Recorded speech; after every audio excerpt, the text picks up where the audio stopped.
This episode is brought to you by 6XD Gearbox. More on them later. Hello, ladies and gentlemen. Welcome back to the Minnoxide podcast. I'm your host, Harris, aka Minnoxide, man of many automotive aspirations, and we are continuing this awesome California trip, and I'm here with Ryan of Rywire. You're pretty known in the Honda circles, and now you're really getting deep into the Porsche side of things. Was that a fair assumption? Yeah, for sure. So, I mean, I always kind of think that I dabble in a lot of things, right? Like we'll do like some Nissan, we'll do a bunch of Skylines, like wire looms and stuff.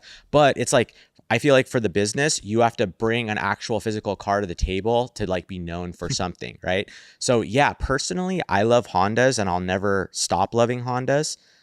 From, early on, I had NSXs, I have multiple S2000s, and then just like a ton of Civics. I used to build CRXs 20 plus years ago, B series swaps, K series swaps. So I'm 100% a Honda guy.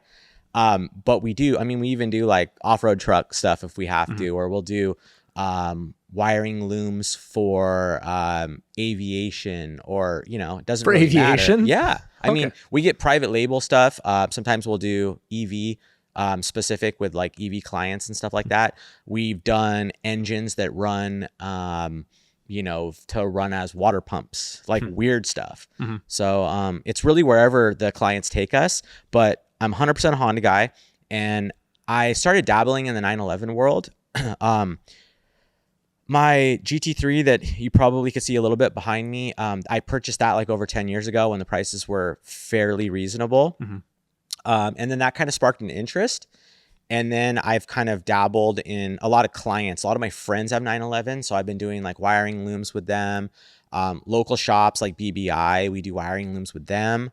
SV Auto, there's big guys in the 911 scene that are building bespoke high-end cars, and we do a lot of the wiring looms. So I decided, okay, well, I told my buddy Simo from SV, I said, find me a car and I'll build it. And he's like, I got a 964 for you, imported from Japan. And it was like a good price. So what if you right-hand drive still then? Actually, so you have the option in Japan. You can specify whatever you want. And there's actually not a lot of right-hand drive 911s. I think a lot of people, like a lot of the Japanese people, thought it was a cool, kind of like we like right-hand drive. They think like, oh, for this European exotic car, we're going to keep it left-hand drive. So actually very few of them in Japan are right-hand. So I think there's more left-hand drive old air-cooleds in Japan than there are left-hand or right-hand rather. Yeah. So when did you source that car? How long ago? Recent. December of last year, and then it arrived in like approximately February. Okay. So for context for the listeners, so that's a car that you're getting ready for SEMA as well. Yes. So CSF is where we're going to be displaying the car. Ravi is a longtime friend, and I've done builds with him in the past. This red EK with a dual motor, all-wheel drive, Tesla powered, that was actually in the CSF booth a couple years ago. In Tesla form? Or EV form? In EV form, yeah. Okay. Yeah. Prior to maybe some of the political craziness that people hate on it so bad now. But I mean, they're actually a lot of fun. I actually enjoy EV stuff, and I also like gasoline powered. Actually, touch on that real quick. Because like EV swaps are starting to become more and more common now. When did you start your first EV swap project? My first EV swap project that wasn't my car per se, this was for a friend or with a friend, BC Azarioha, do you know of him? BC Moto Engineering. He's really well known in the Honda circle, but also, funny enough, a lot of the 911 stuff. But then now more so, he used to be a big all motor guy. Now he's a big turbo guy. He's also a big EV guy. He does everything, right? So I always do wiring projects with him. And he said, hey, I got this Tesla powered 911. I'm going to try to, do this for like a CES show, the Consumer Electronics Show or whatever. And I'm like, okay, it sounds boring. This was like 2017-ish. Wow. Maybe a little early, maybe 16. And he was just like, yeah, we're trying to run this Tesla motor and we're trying to, power it with these battery packs. And I'm like, okay, just kind of high voltage cables and plug it all together. And I was ignorant and didn't understand any of that stuff. And then as we started getting deeper, I was like, holy shit, there's a lot to this, from, the high voltage side of things, managing every single cell in the entire pack. So there's a whole computer system that needs to be monitoring the how close each cell voltage is from each other. There's a whole big battery management BMS system, and then there's also the motor management with the inverter and everything. And then getting everything to talk and being able to display with the gauges and whatnot, like CAN bus, a lot of CAN, like maybe 3 to 4 CAN buses on those cars, super involved. I was like, holy shit, this is totally not what I was. You didn't sign up for that. I didn't. Yeah. I was like, DC, I don't have time for this, man. This is crazy. So, you know, he did a lot of the wiring. I helped him with stuff. We just learned together, made a ton of mistakes as far as like, shouldn't have bought that. Oh, that's old tech. Oh, now this is way better. You know, there was tons of that. So maybe 2019, so you know, a few years later, I was like, I want to do a Honda. So I did that S2000 that's on that second rack right there above that 993, and the S2000 was a large Tesla drive performance drive unit, and then I did 2 strings of 400 volt batteries, and so that gave it more density, but it also gave it more range, and it was cool, but there wasn't really like space for all those batteries. So I changed the architecture from 400 volts to 450 volts, effectively less range, effectively a little bit less power, but a bit more drivable and still fun. So that car's been rebuilt many of times now. But that was kind of my first real dose of, this is my car. This is a project that I'm undertaking that was full EV.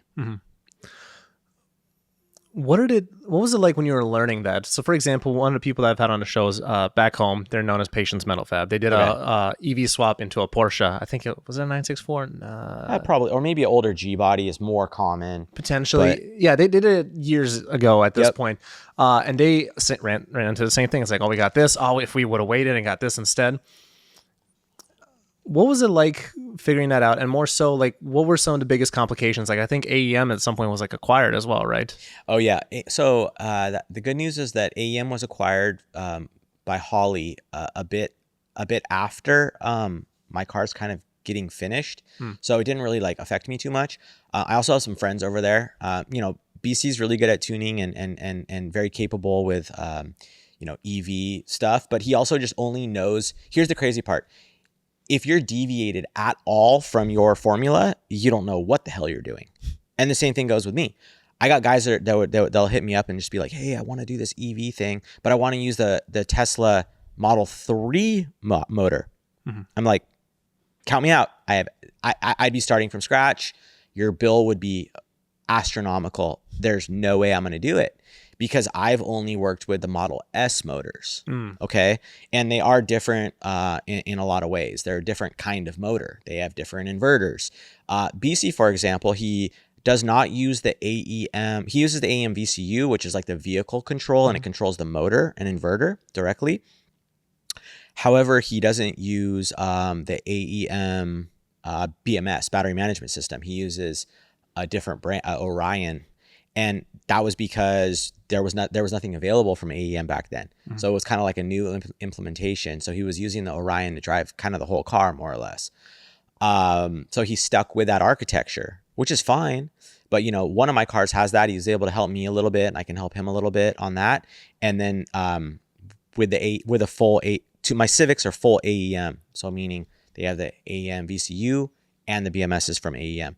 So the only help I really have, you know, in my circle is just directly with AEM. Okay. So it's one of those things. If you deviate at all, like, and pretty much every EV guy will probably tell you this. They're like, oh, what about this? Well, you could use a Motec to control. Okay, well, I can't because I don't know anything about that. Do you know what I'm saying? Right. The Model S batteries, does it matter by year as well? So actually, let me start that. So the Model S motor inverter is what I use. Batteries are kind of easier. Okay. Because batteries are just a voltage and a cell tap. So you just need to see how many cells and what voltage each cell's at, and then you can compile how much range you want based on the kilowatt hour, if that makes sense. So hopefully talking about EV this early on in the podcast hasn't deterred half of the audience, but we'll get into gas engines probably soon enough. No, people stick through it. I mean, that's why I'm good at titles. Yeah. It's like, you know exactly what to expect, And, you know, one of the things I started doing the last year, just for context, is like doing the chapters in YouTube and Spotify. So you could be like, all right, I'm just going to skip to this topic. Yeah. Yeah, and I'm sure we'll switch over at some point. I'm just curious for my own sake.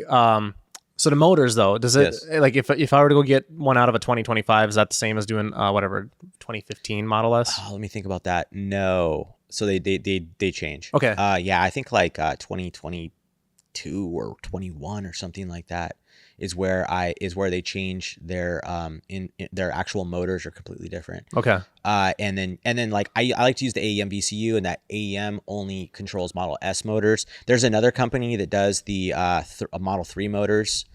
I don't use them. I've never used it, but I mean, its motor controllers are generally a little bit easier to deal with than like some other. Anyways, I don't know about those. Yeah. I only know what I know at this moment. This is a fun topic for me because like last year I had Luis from Fuel Tech on. They had that Fox body that had like, you know, it was a 5-speed EV or whatever. Sure, so it's like, sure. it's just whatever you want to say about EVs, like it is a cool project that it's kind of like this next frontier. Listen, like I think it's whatever you want to get out of that vehicle. If you like the smell of fuel and you like the sound, then like obviously EV might not be a direction you want to go. However, I know this like seems corny, but it's actually absolutely fucking awesome. Is Toyota did that AE86, and I got to actually drive that car, and it's unreal. So what they did was they took a really small battery architecture and a really small little motor from like a Tundra or something like that. Hybrid Tundra. I don't remember what it was. It's like a Toyota motor, and then it's a full EV. It's an AE86, right? Full EV. Now, they added sound. They added a manual transmission, but then they also spent literally 2-3 years programming the drivability of this. So you actually engage a clutch. It's a synthetic clutch, but it feels like you're literally driving like an old AE86. You get the right sounds. They spent massive amounts of time recording the audio throughout the power band. So you're literally being fed that sound, which is awesome because if you are like on a racetrack or something like that, you have a reference point. So you can like clutch and you know do your shifting and whatnot, and you have that reference of your audible. Okay, that's about 6,000, 7,000 RPMs. I need to shift, or I need to enter this turn. You know, and you need to like be on the brakes, but then you're like listening for the engine vacuum simulated sounds. So you have this reference of where to turn in, and all your reference targets like on the track, it's all there. So you have that engine sound, you have the clunking of the gearbox. The car won't stall, but it'll like almost stall. Like they'll give you that fake like little bucking. It's super rad, and it drives really well, and it drives like an old slow ass AE86. Where'd you get to drive that? Just like around town sort of deal, or? Yeah. So my buddy Sam Dew, he was with Super Street back in the day, and he does a ton of media stuff. He was linked up with the Toyota guys, and he's like, Ryan, we're having like a little meet at it's like the Tofu whatever spot. I think that they're not there anymore, but this was probably about a year ago. And he's like, you should come out and maybe come like an hour early, and we can get you in the car.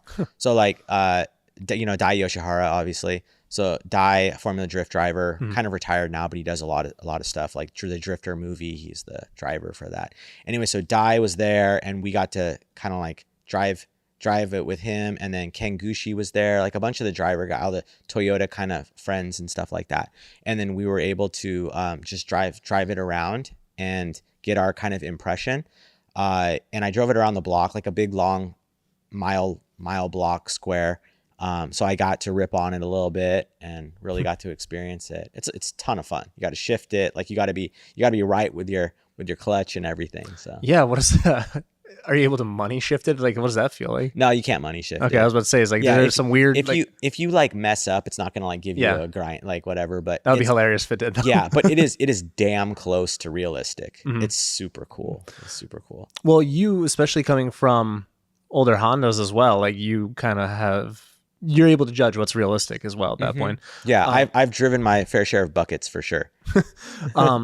Yeah. So obviously do some motorsport wiring and just wiring as a whole. Was it always performance based? Or did you always have interests going down? How did you get to where you are now? Yeah, so I was in San Jose. So this is, 6 hours north of here. When you get to a certain level in a build, whether it be drag racing or drifting, road course, or just a badass street car, you'll have to upgrade your transmission.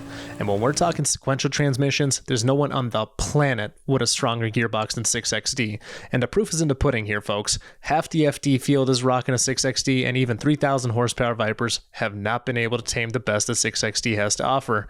So if you're ready to take it up a notch, go to 6xdgearbox.com, and when contacting them to place an order, use code Minnoxide5, or reach out via socials to figure out how one of the baddest transmissions on the planet could fit in your build. Let's get back to the show. And I was going to San Jose State, and I just had always been into old, but I was into CRXs. So that was the era, The cars were not new. They were still kind of old a little bit, but this is like 98, 99, 2000, like in that range. And I was going to college shortly after that, but I always had a CRX, and I was always toying with CRXs. And then there was a CRX owners club kind of thing, and we were modifying them. So I was doing ZC engine swaps, B16, B18, and then eventually K20. I did probably the first three that I know of, K20 swaps in a CRX. And then I was kind of known for that. I was the only guy in the area kind of thing, right? Going to college, was at San Jose State, kind of just dropped out, and then started doing wiring harnesses. So these old Honda CRXs, a lot of them were dual point fuel injection. So they had literally two fuel injectors. It was their kind of phase from a carbureted system to a full EFI system. The SIs had 4 injectors, and it was a big deal because it has 4 injectors and it's a 4-cylinder engine. But yeah, I was doing a bunch of the wire harness conversions. So the 2 injector to a 4 injector wiring harness. And I was literally doing probably one a day. Holy shit. And maybe 2 a day. And then eventually I just kind of dropped out of college because I was this is something that I could get into. And it's obviously performance based at that, but it's a necessity performance thing. And then it was just doing B series swaps, K series swaps, and then the wiring harnesses for all these different Honda applications. Okay, so let's back this up then. So how far along in college were you at that point when you dropped out? So I was living in Monterey. My father lives Monterey area. Mm-hmm. So I went to Monterey Peninsula College for a little while, for 2 years. And then I got up to San Jose State, and I was there for probably 2, but I kept taking less and less courses. Mm-hmm. And I was really phasing my way out. So maybe this was probably, I had been at San Jose State at that point for 2.5 years before I was yeah, this is not working out.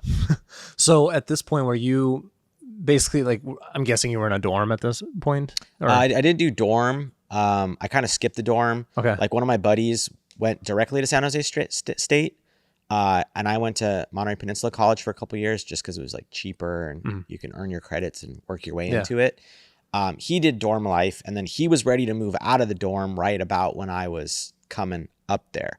So we moved in together. It was a high school friend, my friend Shane. So. Yeah. So were you just knocking out wiring harnesses there? Yeah. I was literally just, I'd go to a couple classes, and I'd come home, and we had normally a pretty big apartment. And then we just had an area, multiple different houses that we lived, just an area where it was just all these tables, and I would just be cutting up wiring harnesses, making a mess, and rerunning wires, and then just sending these wire looms back to the clients, just electrical taped add wires. It was really rough at the beginning, and then I started figuring out that I could purchase these connectors brand new, and then that just opened my whole world up. At first it was I found a brand new terminal on a reel. I can crimp this instead of having to solder it on. So then I started laying up brand new wire with new pins. And then me and my business partner at the time, we would go to the junkyard, and he would, this is incriminating slightly, but absolutely hilarious. So we would literally wear long johns and then baggy pants. And we would just snip connector plugs and just stuff them.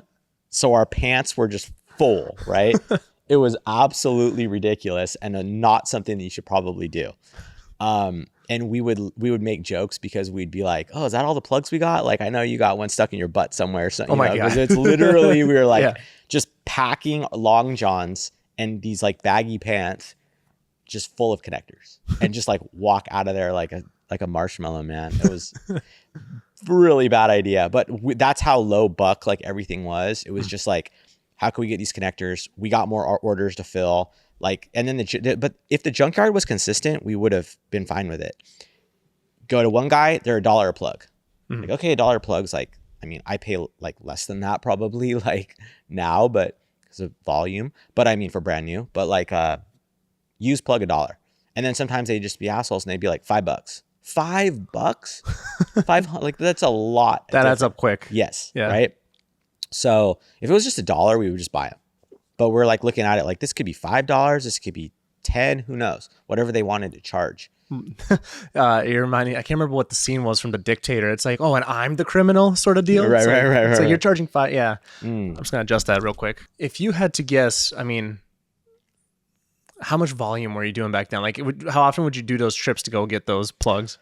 Weekends. Okay. Yeah. And you just load up with like 100 or something, or yeah, like hundreds of plugs, but they were like specific ones. So like a lot of like the problem would be every car. The biggest problem was the VTEC. So there's a VTEC plug. It's like this trapezoid single pin gray connector that like every single car had, right? So I was to the point where we could only make wiring harnesses if we had those connectors, right?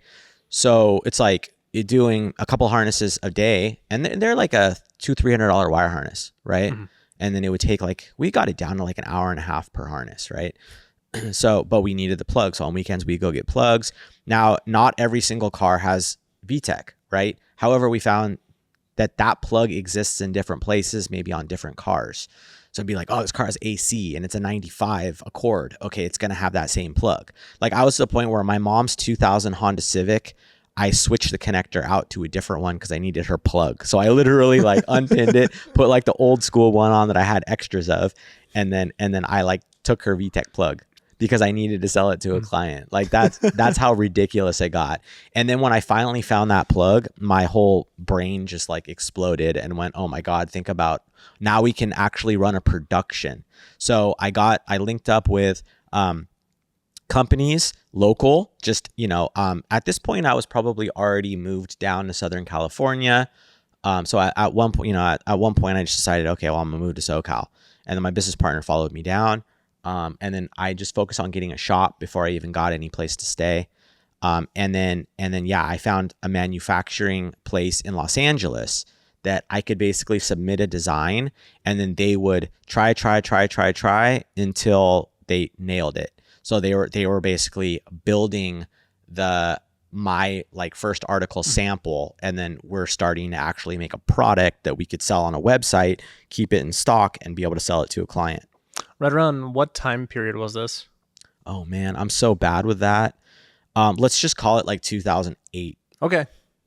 So what did the business look like at that point then? Are you getting more client work? Did you ever get down and dirty into like doing a ton of mechanical work as well at this point? Or the mechanical stuff was always kind of fun for me. So I tried to do a lot of mechanical stuff when I could. But we were never like a repair shop. Sometimes my friends like knew I could like fix a car or like the wire. I don't know. We tried really hard to keep the shop clean from just client cars. We would have friends that would want full builds, and I would do like one full build at a time. And sometimes it just would be like an R&D vehicle or one of my own cars. Well, you mentioned R&D. What did R&D look like back then? A lot of it would be going to, let's say like a higher level client or friend, maybe that already has a shop. Let's say they specialize in GTRs. Let's just say, right? Like, Ryan, we need a wiring harness built for this car. Like, okay. So I would go to their shop and I'd do all the measurements and stuff like that. And I would try to come back with something that's more or less plug and play. And if that was the typical client, like they had all the normal parts that everybody seemed to have, like the same style manifold, the same ECU, like the modern, like whatever coil packs it would be at the time. we would kind of develop something, and then we would decide if that product can move forward. So we'd build like 2, let's say. And then if it was popular enough, we would have our manufacturing place eventually build those. Maybe we would build some in-house here and there to just see how it would go. But a lot of the development would be done at our shop or at like a friend's shop, doing a specific car that we saw as being a viable like direction to go with a high profile car or a high profile market. Okay. How many different platforms do you cover nowadays then? I mean, we'll maybe like 10 different popular engines. Okay. And that's like you provide everything like a plug and play and all that sort of stuff? Yeah. Okay. And then we might only have like it set up to run into a race car. So meaning maybe not a lot of chassis interface. Like let's just say, for example, this is just a random thing, but let's call it like a 2JZ engine is super popular, and we can make wiring harnesses for 2JZs, right? But that doesn't necessarily mean that we can put the 2JZ plug and play into this car. It's more like maybe a generic wiring layup that you would have like a bunch of loose wires, and then we could instruct you, okay, that's switch 12 volt ignition. So in the car, you need to find your switch 12 volt ignition. That's an optional tachometer out wire. You can wire that out to your tach, or if you have a digital gauge cluster, it's over CAN. So then you just would abandon that wire. You don't need to hook it up. So and like everybody has a little bit different build. Even if everybody's build's kind of the same, there's all these little changes. So it's super hard to build something that's like streamlined for everything. We typically try to use like a fuse box or a PDM. So like we'd have the power distribution within the engine loom. So then there's less wires that you rely on the chassis of the vehicle. And then it makes the installation a bit easier. Okay. And you don't have to rely on, let's say like your coil pack fuse is blown. Because when you were doing your swap, you messed it up or shorted it out, and then you go plug in the wiring harness. I'm not getting coil power. This is not, well, if you have a fuse box or a power system connected to the engine wiring loom, now you're less dependent on these random like third-party chassis specific things. So we'll do like a wiring harness for like a 2JZ, for example, but it'll have its own power up on board. So it doesn't really need to be like like you could put it in a 911 or fucking anything that you could think of, right? And it's less as dependent on if it's this engine for that car. Right. Okay. What about on the support side of things then? So are you working with builds across the country, or does somebody else handle that for you? Or how involved are you after it's sold? After it's sold, typically the best way to like, if you have a question, you just email or call, right? There's 3 guys that work here with myself. So there's 4 of us, and 2 of them are like kind of tech support people, and they'll get you like halfway there. And if it's a pretty involved, issue, question, etc., then I'll typically try to do that over email, and I can just, lay it all out for you, and give you maybe more information than needed, so you can really like discover where you're finding, let's say your coil fuse is blown, and you have to discover that. Or if there is something truly wrong with a wiring harness, then I'll support it from there.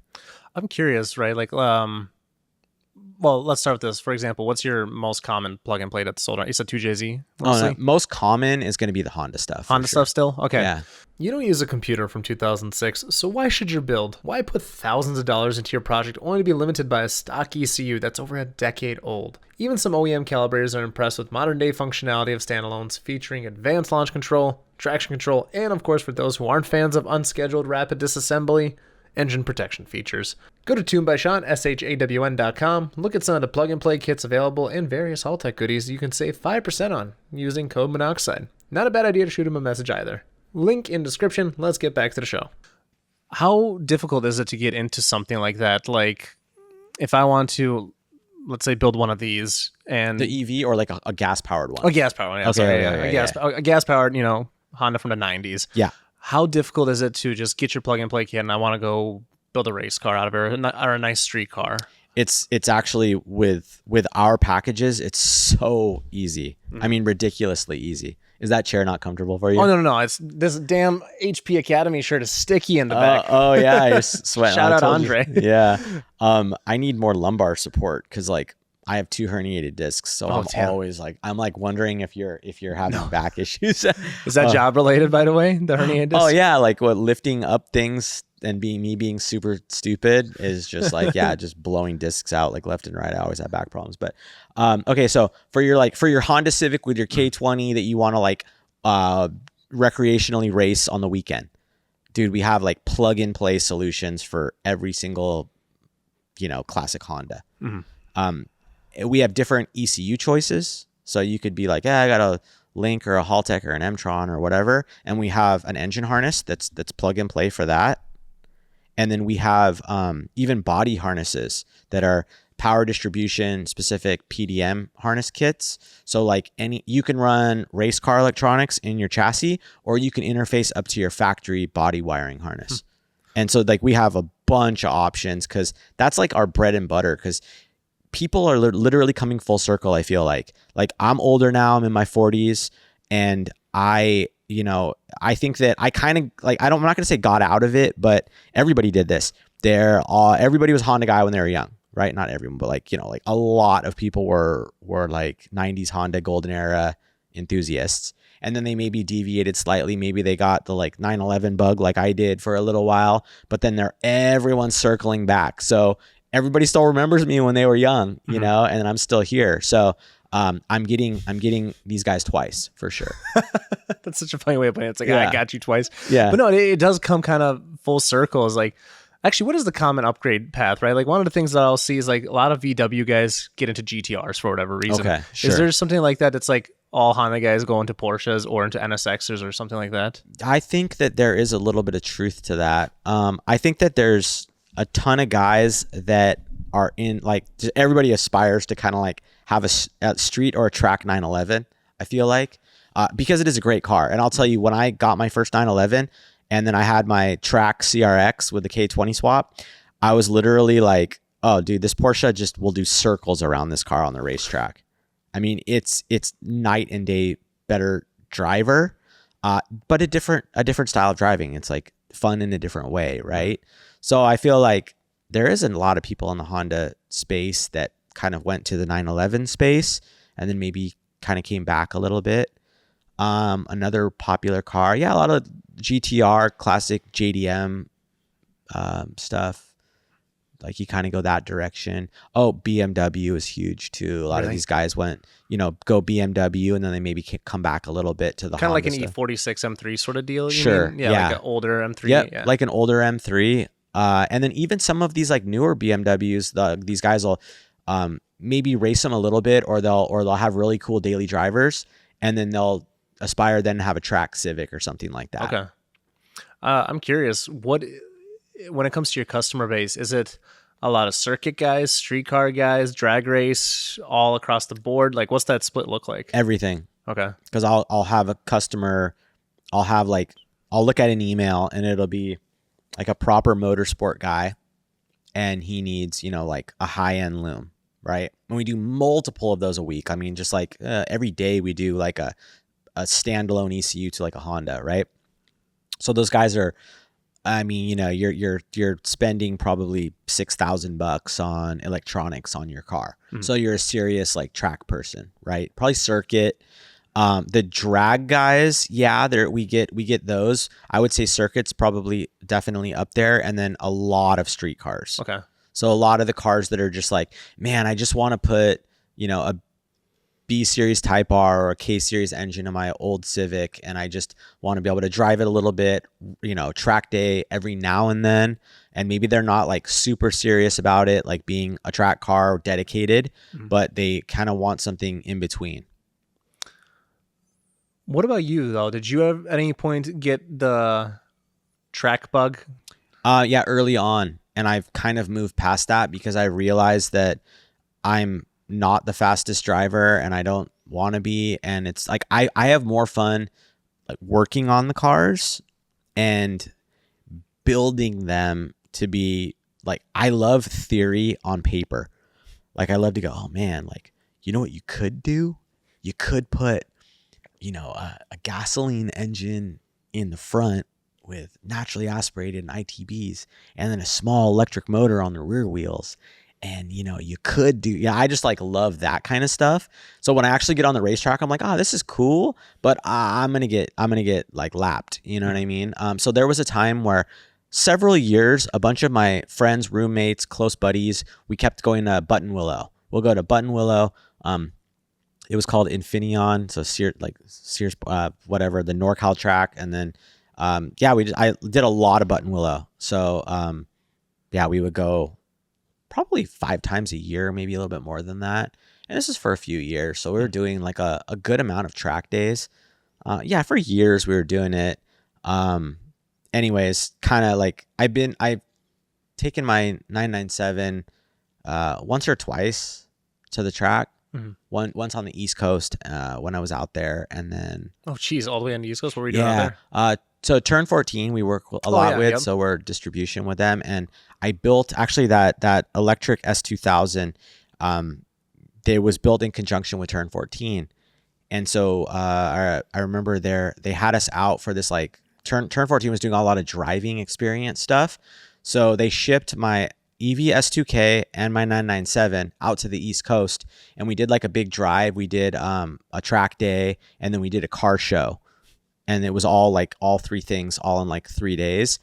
And my EV S2K was on display at the car show, and then my 997 was my driver for the long like multi-day drive, as well as like the whole driving experience, and then the track day. Okay. So what? Turn 14 is Pennsylvania, I think. Yeah. What track were you at? What is it called? The one that has the outfield and then the infield. Pocono. Okay. Is that right? I think so. Yeah. It has it's a oval, but it has an infield. Gotcha. I think that. Yeah. I think there's one out Pocono, here that I get Pocono. mixed up with name wise, but it sounds similar, but it's not. But yeah, no, Yeah. that sounds accurate. Yeah. It's like a triangle shape kind of thing. And then I remember we would do the bank turn all the way around, and then we cut in on the infield and do. Yeah. It was fun. Those are kind of cool. I know some of those types of tracks, like sometimes they have like the bank and it transitions a little rough. Oh yeah. Depending on the track. Sure. Well, where you cut in, you yep. kind of got to watch it. Yeah. And then when you cut back out, like back into, Yeah, just weird bumps and all that. You said you worked in conjunction with Turn 14 on that, though. Was that sort of like, did they like sponsor you? Sponsored the build is maybe a good way to put it. Okay. But the owner of Turn 14, I don't remember exactly where they're at with like their whole thing right now, but John was one of the owners at the time, and he was a big EV guy, and he kind of saw that as like space that could be kind of a cool potential. Right. And then, friends that worked there, whatnot. My buddy Daryl was like running Turn 14 at that time, and Daryl was like, "Yo, let's get you on board. Like John wants to back this car," and I sell my products on Turn 14. So if you have a Turn 14 account and you want to purchase Rywire stuff and you want to get a good deal, your Turn 14 discount will apply to all the Rywire products, so you can get a really good deal on our parts that way. Yeah, that makes sense. I'm curious, because like, again, based off of my day job, like, we have like our distributors, but then also like we sell direct. What's your percentage of like, this is getting into weeds, but like direct versus, distributors? It's like 50-50. 50-50? Okay. Yeah, because really we're focusing on just Turn 14 for the distribution side of things. They like kind of handle all that to our wholesale customers. Yeah. And then like, cause they're their wholesale customers. And then web orders. Yeah, that makes sense. Well, especially if you have like, a shop on the other side of the country that needs a ton of these or whatever. Okay. What's next on the horizon for you though? Well, or actually, here's a better question. What's that last, like, what would be cool idea? Like, what's the last one you had? One of those? Okay. So I see the 911 space as something that, honestly, I look at the people that are like, I look at the builds and I'm just like, yo, this is not the way I would do it at all. Okay. Like there's so many things I look at it and I'm just like, you guys do it like that? And I speak more because I've seen so many cool motorsport things and so many so that's why I think that BBI and I kind of see on the same, we're on the same wavelength with that. Their upgrades. So we're kind of like, I'm working with them to create this EFI solution that I feel is like the best, hands down. It's going to run the engine the most modern, seamless with individual throttle bodies, having, you know, like a rough startup or whatever. All that stuff's a thing of the past. There's amazing things that we could do with that. So I see like modernizing EFIs and those old air-cooled engines is just an easy one, because with dual electric like throttle control with servos, the drive-by-wire strategies, stuff like that, like you can get the engines to run so smooth with modern day injectors, modern day ignition, all the sensors to be able to like see, you know, what's going on, modern ECU. Like we use the M-Tron and we'll use Motec and stuff like that too. But then also, more I look into it with this build that it's not here actually, it's at the paint shop, but it's a 964 and it's the one that's going to be at the CSF booth. Electric air conditioning. I'm like, okay, I'm good at like 12 volt stuff, right? And voltage stuff. So let's make an electronic power steering kit, electronic air conditioning kit. I got a bunch of ideas. I'm even like considering potentially making something really creative with the air conditioning system, where I can have like it's kind of act as like a heat pump, because like the heat in a 911 is literally pulled off of the hot exhaust manifold and then blown into the cabin. And I think there's a better way to do it, because I want to ditch that factory. And I got a bunch of ideas. So there's products that I'm basically like, that's going to be a good product to move forward with. So I do want to do some of these air-cooled 911 stuff, because the value of the car is high enough where it's like you could justify spending more money and doing more things. I think like Hondas are great too, because even though they're cheap, people will go absolutely outrageous with those cars. And same thing goes with 911s. And I even think also like GTR. I think like those guys will also do GTR being like R34. Yeah, like 32 to 34. Okay. I think that there's opportunity for that stuff too. So I want to do more of that, because I could see that market as the people are spending $500,000 on these resto mods, right? That's exactly what I was going to ask. So what I'm getting at is you got Honda Civics, they're not doing resto mods, but my market is so strong with that I'm just going to continue with it, right? Resto modded 911s. There's people are spending big money.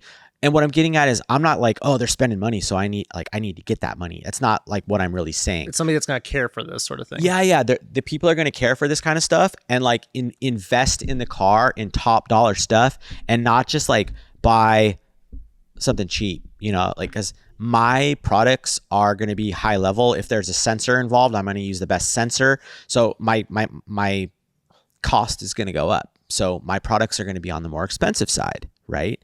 So then you have to think about it as, well, you don't want to sell that kind of stuff to a market that can't support it.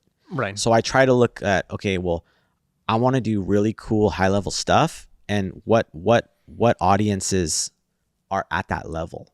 So Hondas have always been, and I think 911s, I think GTRs. There's tiers to this, right? Like you've been in this game long enough to where it's like you want to do, you can choose and reject your customers. Exactly. Right? And it's like passion stuff. Right. Like, oh man, that's a cool ass thing. Like I want to get on board with that, you know? Yeah. Because I like to have, I mean, literally, like if I could like build cars through my clients, things I've always wanted. Like I've always really wanted an RX-7, you know, and to be able to like deliver a nice wiring loom to a really nice RX-7 is like I kind of get a little bit of that joy, even though I don't have the time and maybe the funds to build every single car that I've ever wanted to build. That's a good point. It's a little bit of that fulfillment, right? Like when I started off as an automotive photographer years ago, it's like being able to drive some of my client cars. It's like yeah. Just a little taste of that, you know what I mean? Yes. You want me to move it? Okay. Yeah, sure. Yeah. Like I remember driving a Viper ACR across the parking lot. I'm like, this is so cool. Like I had to take off my shoes because they were too wide. I'm like, stupid tunnel. But yeah, I know it's all shifted over pedals and weird stuff. Yeah, and like all these cars. You get it. Okay, so it almost kind of seems like, all right, I know I'm in California, so it's going to be a tough one to say, but like, for example, like one thing that Rogan would reference on his podcast every once in a while is like, he has all these resto mods, right? I like to listen to the car episodes, right? Yeah, sure. And he'll be like, yeah, have you ever driven a stock 70s car? It's a hunk of shit, is basically like what he says. Yes. So resto mods are amazing. Yeah. Is this basically getting into, because like we're talking about 90s Porsches here, is this kind of like that next generation of like, this is how we do these resto mods to make them drive better? Is that kind of the goal? Yeah. So especially with this 964 that I'm building, everything that I'm doing is like, it's got to look good, but it's got to like perform amazing. So I am upgrading things like, the obvious stuff like the brakes, and I'm like glazing over all that stuff because that's just what you do, right?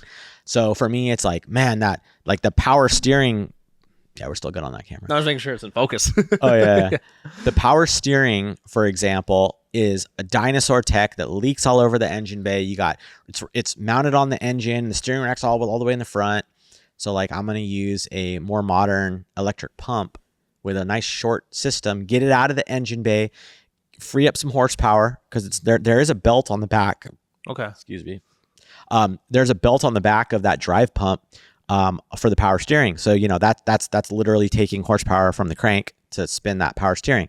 So ditch that system, ditch the ditch the traditional air conditioning system, get that off of the crank. The engine bay all of a sudden now looks a lot cleaner.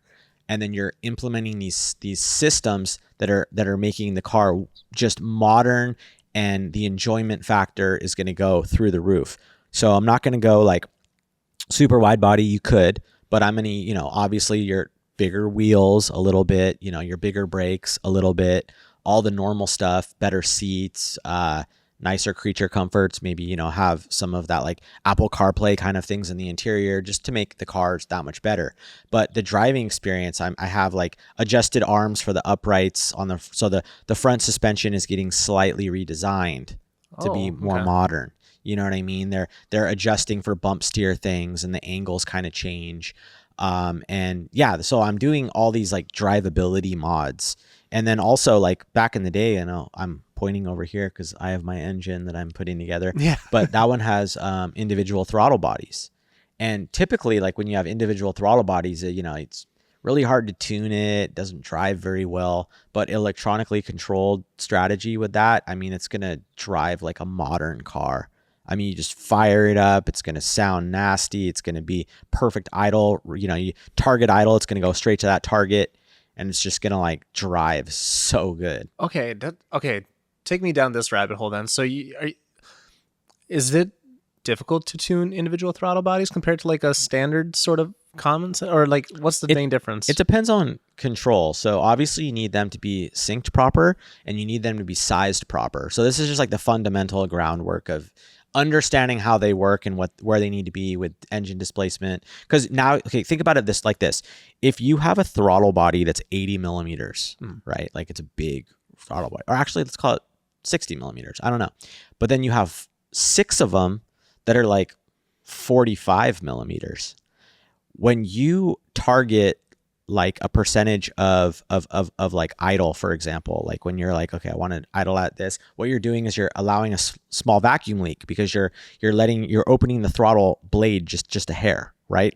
Well, think about it. You have a bigger throttle body, right? Because effectively you got 6, right? Right. So you have times 4. So now you have like a 240 millimeter throttle body. Like if you want to like kind of think about it that way.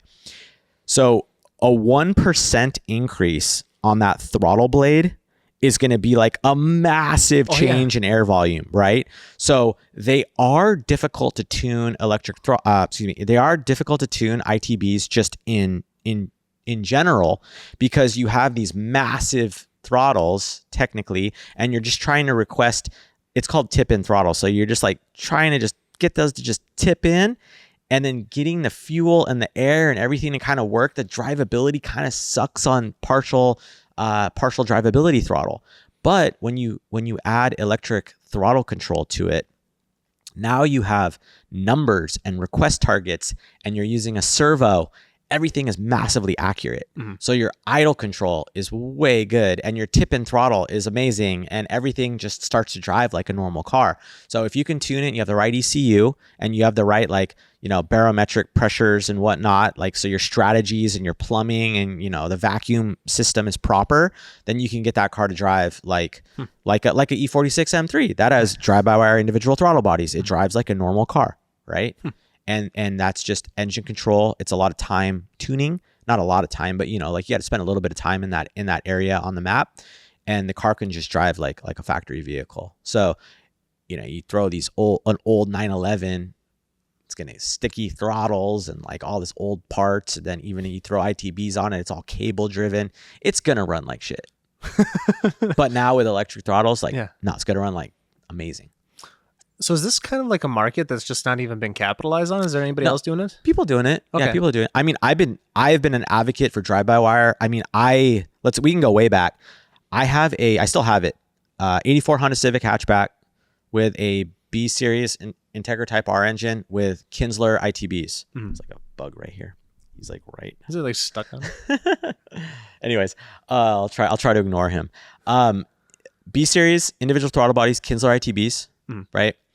I was like, I want this to be modern. This was back when it's like, oh, drive-by-wire, my Toyota Tundra in 2006 has drive-by-wire and it's laggy and I hate it. And, everybody wanted away from drive-by-wire. I was like, oh, but with a proper ECU, this is amazing. So this was back in like the AEM Infinity days, like early Motec gold boxes and stuff, 2015's era.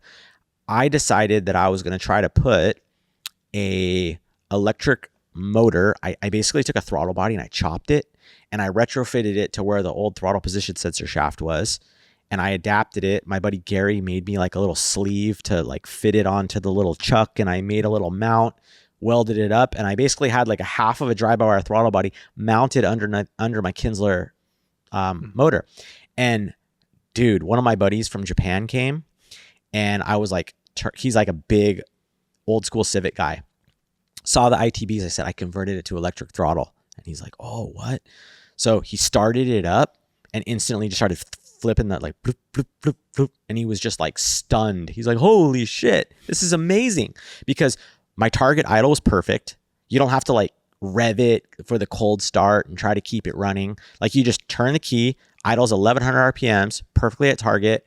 And then you could just instantly start just giving it blap, blap, blap, blap. And he was revving it and it was cold. And he's just like, could not believe how good it was.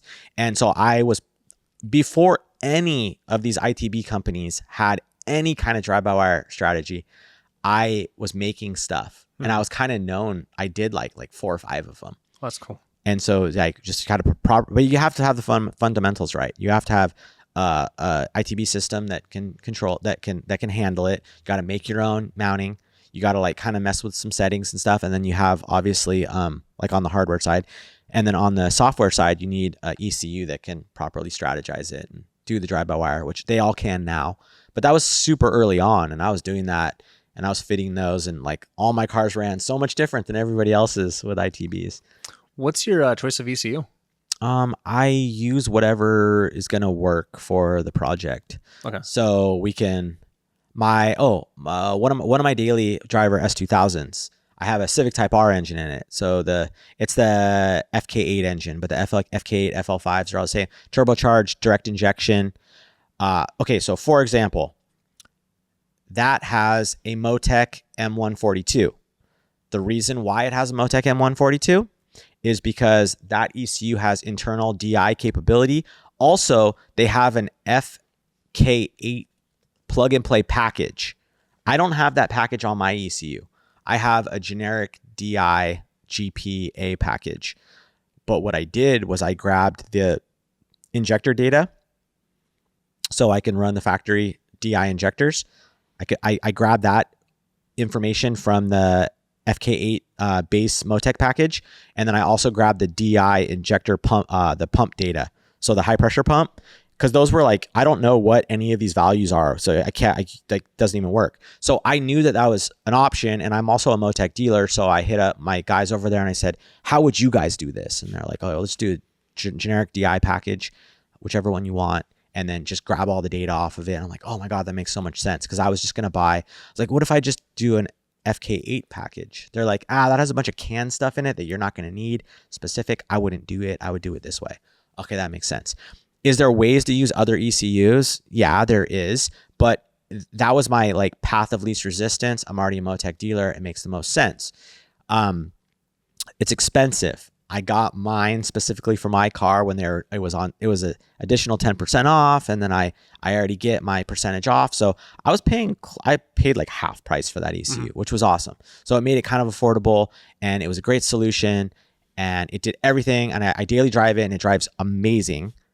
You don't even know it's a direct injection. Like it just, it's port and direct. It's got E85 tune on it. It just drives amazing.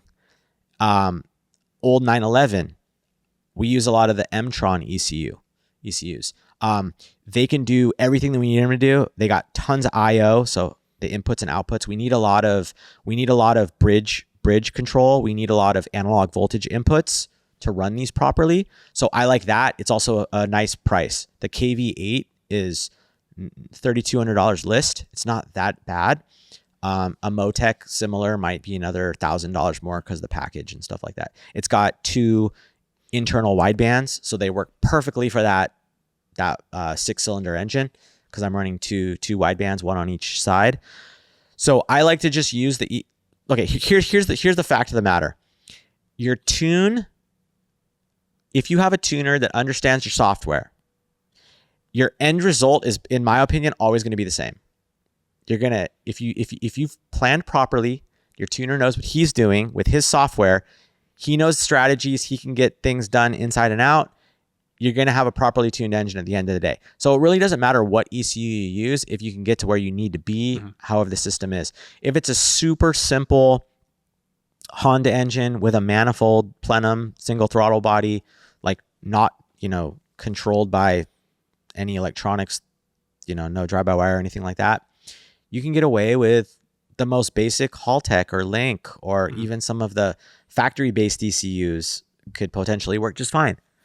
So it all just depends on what your budget is, where you see expansion in the future, and what the tuner that you're using. Whoever is doing the back end and the drivability on the car, use something that they recommend, because you're going to have the best success. So if somebody says, I just work a lot with Link and Haltech. Okay, well, maybe you should just pick a Link or a Haltech. Don't give them an M-Tron, because they might not be able to. They might get stumped or not give you what you need out of it. That's one of the most reoccurring topics on this show too, is everybody's like, just go with what your tuner does. Yeah. Like, why would you pick a tuner and then be like, all right, I'm going to do something you've never done before? Yeah. Like, that's a stupid idea. It's going to cost them more time and you more money. Yeah. Are you doing any tuning yourself?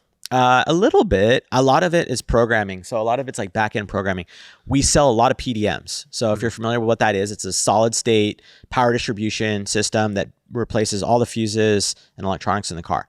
It's pretty heavy with CAN bus and strategies for logic functions. So you're basically like, as simple as you want your fuel pump to come on with your let's say a CAN keypad as an override, or an ECU message or a hardwired input to the PDM, and your fuel pump will come on.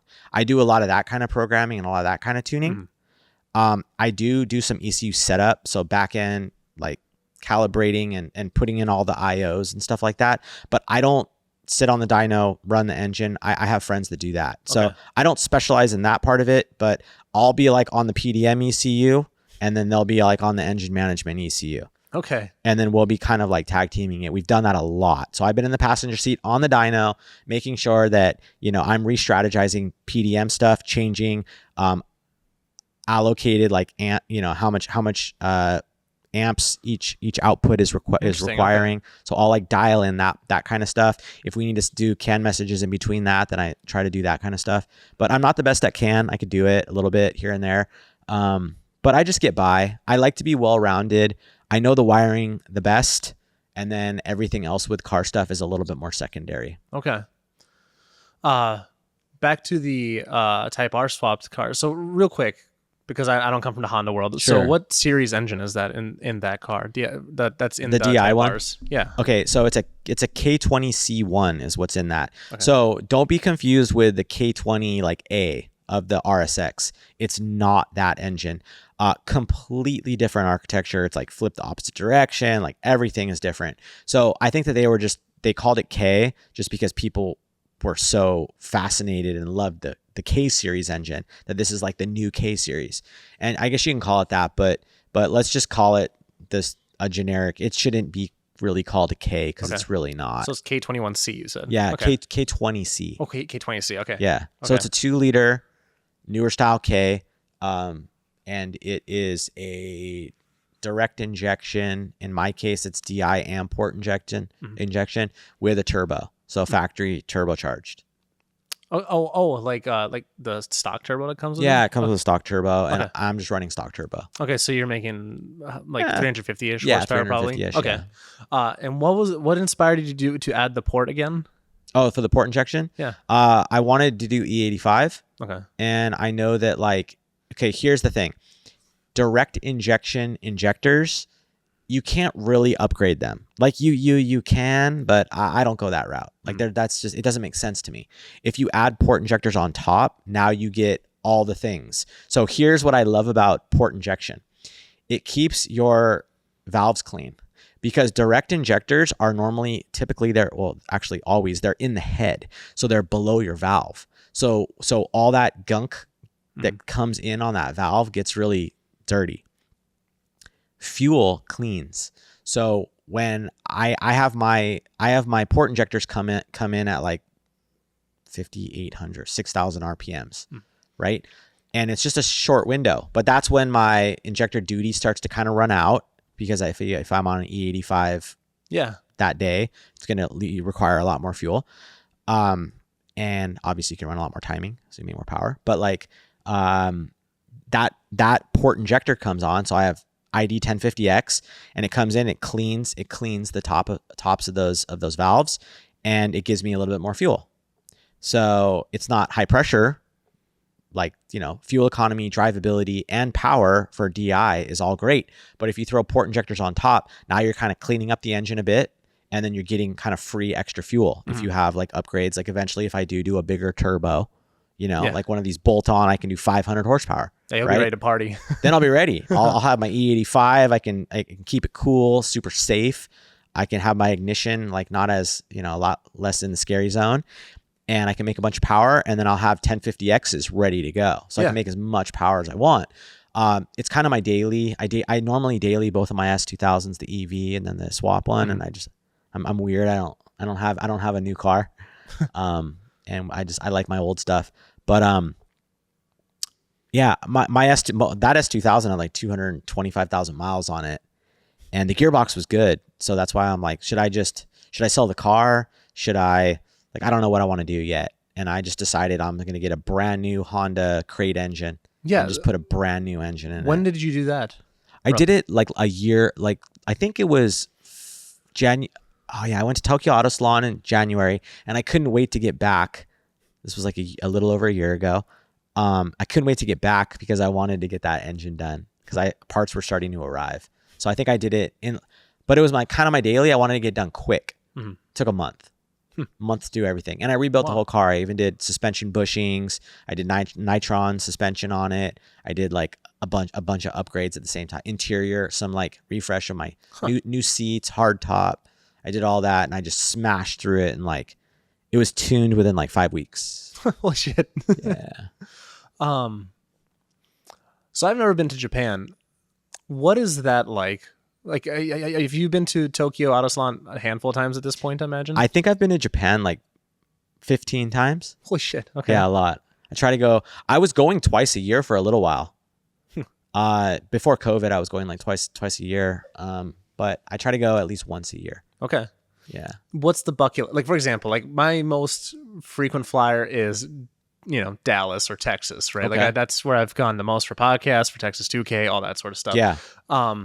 And I have like kind of a list of things to do down there. Do you have a regular thing you do out in Japan? Other than like eating and sightseeing. Yeah. Like, you mean like car stuff more or less? Okay. So car stuff, I would say, I like to try to get in a car or rent a car or have a friend with a car and go to the parking area meetups, because there's always, in the mornings there's meets going on, at night there's meets going on. It's like, you know, you see in the Daikoku PA or whatever, the parking area is PA. So like there's all these different parking areas around the city, kind of on the outskirts of the city, and they're for like the truck drivers and stuff to like get some refreshments and stuff like that. But people go there and hang out, and that's always a good time. It's really, I mean, everything's starting to get worse now because there's just so many people coming. But I like to go during Tokyo Auto Salon because there's a lot of car meets and stuff like that going on. As far as like shops and stuff, sometimes it's hard because your accessibility, right? Like, so service level, you don't know anybody. you can go to, like, this last time I went and stayed at the Mount Fuji hotel. It's all motorsport. They have a motorsport museum. It's freaking gorgeous hotel. I love it. It was insane. You got Fuji on one side, Mount Fuji view. You got the racetrack on the other side. Amazing. Okay. They have all these like JGTC cars. The second, like, 1 story down, they have a whole museum. There's a lot of museums. You can do the Honda at Motegi Twin Ring. They got a whole Honda museum that is, if you're a Honda guy, you have to see that. Nissan has a whole museum. Toyota has a whole museum. Just stay in the Tokyo area, and then you're just a pretty close train commute to all those like racetracks and stuff like that. Yokohama's a good area. There's all the tuners, so if you're into like mines, you can visit their kind of showroom. You can go to Mugen, you can see their little showroom. I actually got to a private tour of the whole Mugen facility. That was like probably the like pinch me, like, right. I am such a Honda guy, and to be able to see like I got to see where they're building all their Formula One engines for all these different companies, and it's like earthquake safe. So like there's actually springs underneath because there's so many earthquakes, and their CNCs are cutting like $100,000 engine blocks and stuff like that. So they have to be like earthquake safe. So it was this whole thing. It's crazy. Like there's crazy stuff going on. And then what else? I'm going to miss so many things, but you got to see the museums. You got to just go during Tokyo Auto Salon if you can, so you can see all that stuff. Osaka, there's tons of tuning shops out there. Try to visit racetracks. And if there's just like a random track day going on, you're going to see like mind blowing stuff. Like I went to, Built by Legends was doing a whole thing this last year at Mount Fuji. So I got to do there was all these GTRs running on the track. A bunch of my friends were there, like tons of my friends were there. And then I stayed at the hotel just by myself. But there was friends staying, so we had dinner and stuff like that. It was awesome, dude. Just driving around there, going to events, seeing all the sights. It's a rad time. So you're saying, okay, hopefully in the next year or two, I end up over there, depending on work and the podcast and all that stuff. Sure. But are you saying don't go for less than a week? Oh yeah. I think at minimum 6 days. Okay. Because you're gonna lose a day, so it's like then it kind of turns into 5. So I would try to have. Excuse me. Jeez, this coffee is getting to me. I'm just kidding. No, it's a nice latte. I didn't throw anything in there. I promise. The milk. I was gonna say. So what were we talking about? Oh, 6 days. Oh, yes. Okay, of course. So 6 days is definitely going to be the minimum that I would go. Okay. 6 days. And I would go to Tokyo and then at least hit Osaka at minimum. So when I travel, sometimes I either decide whether I have a home base or do I just go all over the place. Is that one of those like stay at a different hotel each night sort of deals? You totally can. Okay. And if you can plan ahead, you can actually like ship your stuff to all the different hotels. If you're really good at planning, you can not ever have to really like carry your suitcase. Cause like the worst thing ever is having your bag of stuff that you're collecting, your overflow bag of items, your backpack, and then your suitcase, trying to go like on the train through the crazy morning rush hour of train traffic where you're standing, have all these bags. Like that's like kind of the last thing you want to do, just to like get to your check-in at the next hotel or something like that. Is that like the videos where they like push people onto the train? Yeah, I mean they'll literally some of the really high volume Tokyo stations, they will push your ass into that train because they just stuff you in and you're literally just like a sardine in there. Yeah. I mean, it's not all the time, right. But like in the morning, 8:00 in the morning at but if you go out Shinagawa like Station or something. What's that? If you go out like noon or something, you're probably fine. Not necessarily. Maybe. Yeah. Okay. It's kind of a crapshoot. Like people know the rail system so well. There might only be like one train within that hour to go to where you need to go. Oh, or like that's like the high speed train, right? Where it skips over a bunch of stops because you're trying to go somewhere far. Yeah, you could be stuck like. You have some of it'll be like, oh man, it's really empty, and you can get a seat, and then all of a sudden you just see it fill in. You're like, holy shit, it's getting crazy in here. Okay. Yeah, I think that's definitely on the bucket list. So have you done a lot of traveling over the years then? Yeah. Beyond Japan? I do I do a lot of stuff. So a lot of car shows hire me out to be judges. So I do judging at like there's the show called IMX in Indonesia, and I do that Okay. every year for like since like 2019. So I go to Indonesia. I've been to Australia doing car show, like judges for car shows. Australia. I've been to where else? So many places I just like can't remember now. Obviously, like Americas, UK. I've been to. We went at Nürburgring. I went to a car show and I got to enjoy Nürburgring in Germany. So I did a show out there. Did shows in the UK. I did shows in France. So the Honda Euromeet has me out. My buddy Devander, he is from the UK, but he does like European car meets and has me out to be judges at his events. He does a Honda specific one, and then he also does like a Japanese one, just general Japanese car show. So I've been out to that a bunch of times. I did a show in Guam. Okay. And then I also work every SEMA. I bring a car, but I'm also the judge for the sport compact, the exotic and Euro, kind of all those cars. I'm the primary judge for the Battle of the Builders for the SEMA show. Okay. A lot to unpack there, but let's start with the SEMA thing. Is that like where would you have to walk around the entire show to judge, or is it limited to like one area if you're for that judging? Oh, okay. I know why you're asking that, because they have one area they really want the young people to participate, right? So there's a young guns division. Okay. And what we do is there's 4 judges, and we get to pick who we want to bring to the show. And SEMA actually goes, listen, you've been chosen. Your car's great. We like what you're about. Maybe you're trying to start a business or something like that, or you're just really good at speaking. You could just have a really good mouthpiece, right? Yeah. And if your car's cool too, like we want this guy to be representing the young guns. So we will pay for your car to get transported. We will put your car on display in this little designated area. Okay. We will put you up in a hotel for the whole week, and you pay $0, and we will fund all of it for you because we think your car is awesome. Right? SEMA has this program. So that area that you're seeing is all the young guns. But for example, I've entered cars and I've been in the Toyo Tread Pass, right? And I've entered cars to participate. And so what I do as a judge, I get there early. So Monday is just a work day for me. And it's a disaster when I bring a car, because I got to load a car and I got to work from like 8 o'clock in the morning until freaking, midnight, right? It's a long day. But what we do is it's really well put together. Everybody that you enter, you're kind of already sort of pre-screened. We kind of know the cars. We look at your Instagram, so we kind of like see what you're building, kind of validate, make sure you're actually building the car, right?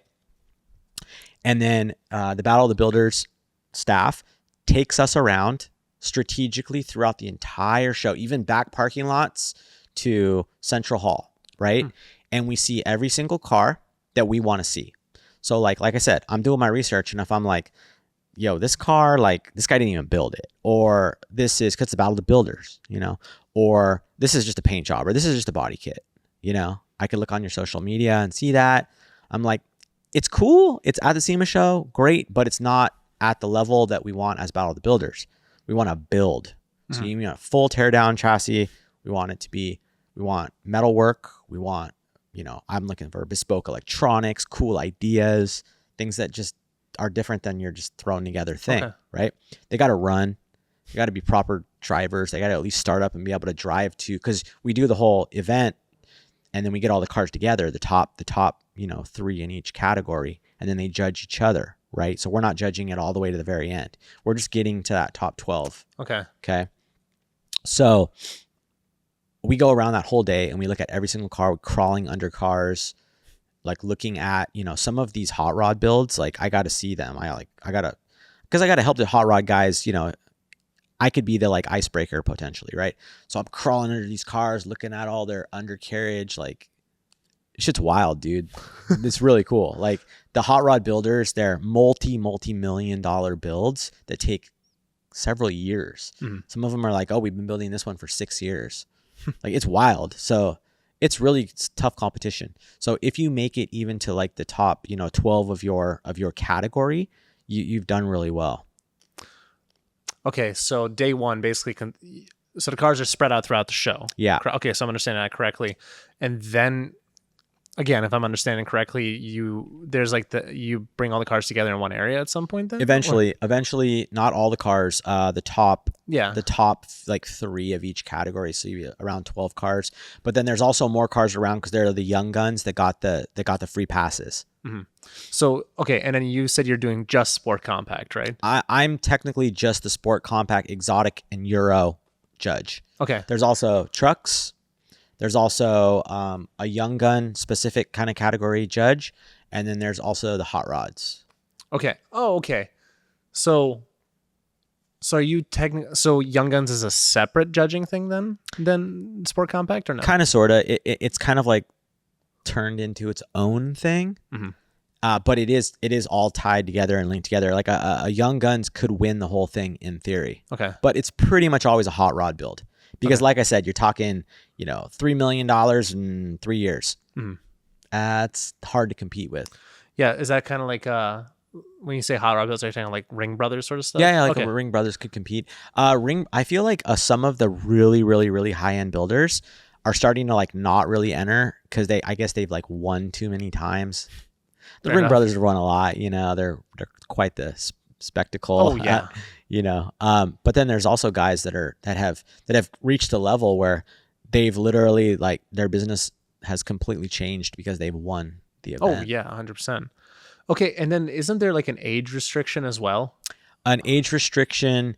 I think you got to be like 18, so you got to be like old enough to be at the SEMA show because SEMA doesn't like to have kids, you got to kind of be in the industry, right? So 18, so I guess you can start at 18, and then it's like 29, I think, for young guns. So you're telling me there's a chance? Yeah. How old are you? 27. No way, you're month. young. Yeah. Holy shit.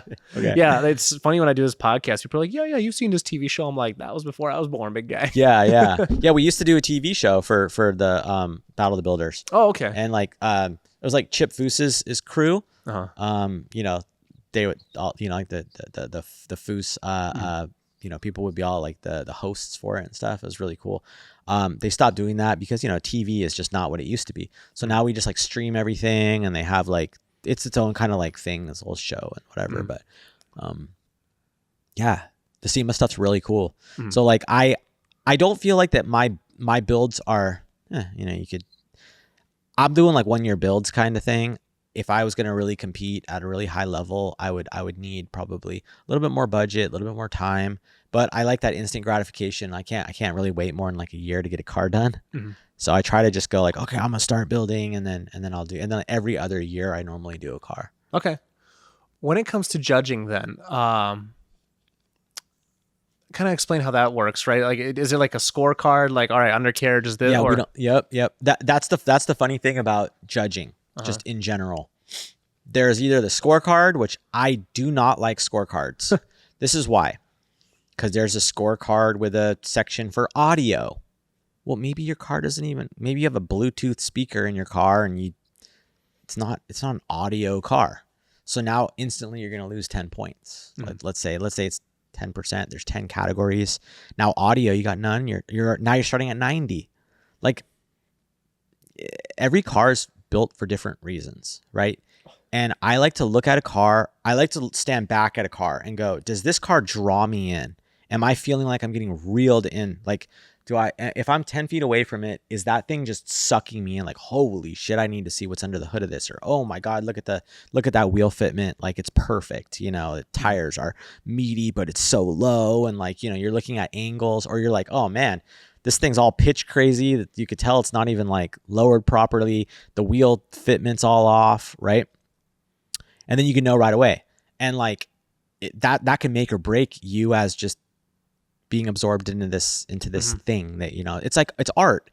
You look at it from really far away and you're like, and you get closer and you start learning what the artist did, and like, it's the same feel. So to be able to be like, you look at an art and you're grading it and you're like, well, there's a category for red, and there's no red in here. So now, dip 90%.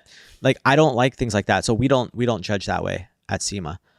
It's just the full build, and it's the presence, it's the execution of everything, and then everybody kind of like looks at different things. But I'm the sport, compact, exotic, whatever judge, and I need to see, like, if your wiring harness looks like crap and I can see just electrical tape, like, sorry, bro, you're not going to do very well, right? Everything has to be, I'm very, very, very detail oriented. So everything is super high level, and I expect everybody to have really high level stuff. So it's funny because you said there's a chance because I'm under 29, right? I'll tell you what, the young gun category is so hard. Oh, these builders are absolutely insane. I say, like, there's been years where I'm like, my category is kind of light compared to the. Have you always judged that category, by the way? Yes. Okay. Yeah. I've always judged that category. I'm not a truck guy per se, so I don't feel as confident with the truck stuff. I don't like know as much, like, oh, this is a hard body, whatever, super rare. This is chop top. Like, I could see some of that stuff, but I don't know it inside and out, right? I'm better with like the Japanese stuff, you know, exotic Euro. Like, there's not a lot of like, there's not crazy builds with exotics as much. But I guess you could say that like a really nice 911 could be an exotic. Well, I can see exactly. That's a whole debate in itself. Sure. So, yeah, like some years it's all like exotics that are winning because some people decide to just do like open checkbook builds with like certain shops, and then the shops there, and they show you the build, and you're like, whoa, this, like, we've had like the off-road 911 builds. You're like, oh dude, these are it's $1 million vehicle. And then it's like, where do you put that category? Because it's almost like a truck, because it's like the off-road, you know. But so we kind of move cars around where needed. We've even taken a young gun and gone, hey, you know what, we're gonna put you in this category. Like you kind of, because everybody kind of could fit in multiple different areas. Right. Like one of my favorite builds was a Volkswagen Thing from last year. It was like fitted with a 911 engine. Everything was CAD developed. Everything was custom CNC billet. Everything. Freaking amazing, like off-road kind of build. It was so cool. And then I was like, Jeremiah, he's the truck guy. I'm like, give me that car. I want him in my category. Right. It's sport compact. He's like, no, it's an off-road vehicle. And I'm like, yeah. So it could be both, right? Okay. And sometimes we'll shuffle people, especially if my category is a little light. And he's like, oh my God, I have so many off-road or so many truck builds that are just like insane. And we'll be like, okay, let me get that one. Right. Okay, so then one of the other things you mentioned, it's not just you for your category, there's multiple judges within your category as well. Well, not within my I'm it for my category, but we all talk. And then this year they're talking about doing a floater. So our buddy Kyle, he built a car last year, did really well, got like second place. He is going to come back to the judging circuit, but he's going to be the floater. Okay. And he's just going to help everybody and just kind of like be like a fifth judge. Okay, so then in this case, so we're all helping each other. You're doing sport compact, and then what is it like here's first place, second place, third place, or what exactly is that end result look like? Top 3 per category. Okay. So let's say you just have 4 categories, 3 of our top choices. Now all those guys judge each other and kind of like they're all judging each other. Okay. So they're showing each other their cars. They're putting up on a bend pack lift, and then they're like, let's check it out. You know, this is this, whatever. Here's what I've done. And then they can ask questions. They can critique the other builders. And then they get to put like their names kind of in a hat, and it goes down to 4, and then it goes to the top. So they work their way down from there. And then after that, it basically is like, all right, here's the top 3 of the show. Is that what it is? Yeah, we do it like that too. Okay. Top 4 of the show, you could say, but then there's a number 1 winner. Okay, there is a number 1 winner. Okay. Yep. I'm curious, what does the number 1 winner get? Is there anything in there? Clout. No, clout. Yeah. They get a lot of clients, bro. Yeah. Like Kyle, for example, our judge, Kyle Kuhnhausen, he did Young Guns, okay? Young guy. And he was building that year, I think he brought a Datsun Z. I think he won with the Z, or won the Young Guns with a Z. And then that got him a build of a Corvette. And literally, like, because he won that, some guy was just like, yo, open checkbook. Like, I don't know, looks like it could have easily been $500,000, maybe $1 million car. And he built that over a couple, 2.5 years, I think. And I mean, this guy built the most insane Corvette. He got second place in hot rod, which is the hardest category. So this guy built, this is a young gun, and he got second. I mean, we almost kind of gave him first. We were like, dude, these two cars are neck and neck. But his car was amazing. He did an amazing job. So well done. And that was because he won in the young guns category that somebody was like, build my car. Okay. And so it just kicks off people's like businesses to build vehicles. Oh yeah. Well, it's like when you're talking SEMA and you have some guys that have been in the industry for, let's call it 20 years, or they're passionate enthusiasts, and you're like, all right, this kid's got something. No, I 100% makes sense, especially with an open checkbook type build. yeah, and he's turned down a bunch of them because he's like, well, I got to get through this Corvette, and then yeah, because you can't let anybody down at that point. Yeah. I mean, he executed it to the end, and then that car, like I said, got second place in the hot rod category, which is amazing. All right, so how many years have you been judging now? With SEMA, I think this is like my fourth year. Fourth year. All right, let's keep us SEMA specific for a second here.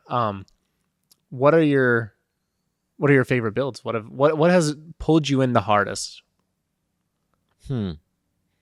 Let's see. Like in my category, like throughout the years.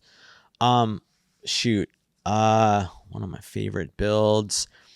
Well, it's funny. Like I mentioned the Jeremiah's category with that Volkswagen thing. That like I'm weird. Like I need cool ass electronics. I need really nice wiring. I need really nice plumbing.